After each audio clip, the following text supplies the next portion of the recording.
Savannah Self was diagnosed with spinal muscular atrophy when she was young and has been in a wheelchair since she was 10. Savannah loves going to UF, but she has had some accessibility issues. It's hard to tell a professor beforehand that you can't really be in a classroom that has like the desks that are bolted to the floor.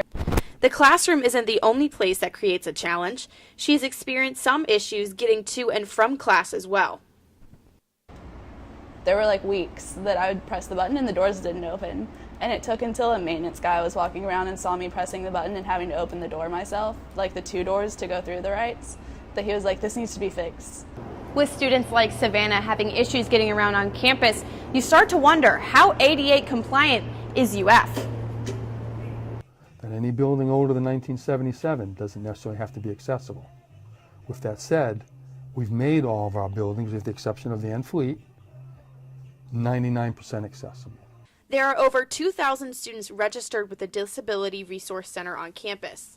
The DRC is developing a map that will show what parts of campus are accessible and what parts aren't. How many red there are? That's kind of hard. We know that in some instances we're non-compliant. We have a list of things to do, and we're fixing them as we go along. But when we have one of those suits, it just makes us do it a little bit quicker.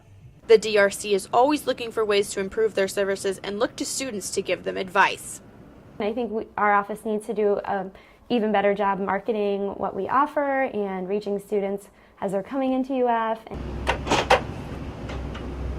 The goal has been for the last few years to go into the older buildings and install a unisex or family-style restroom. The unisex restroom lets disabled Gators to have a different gender caretaker go in to assist them with bathroom needs. In Cypress Hall, the DRC has outfitted some of their restrooms with the SureHand lift system to give students better mobility. So I really think that students becoming passionate and advocating for change on campus is really what's going to help tip the scales. The DRC hopes to increase their registered students in order to provide better service. Taryn Renz, WUFT News.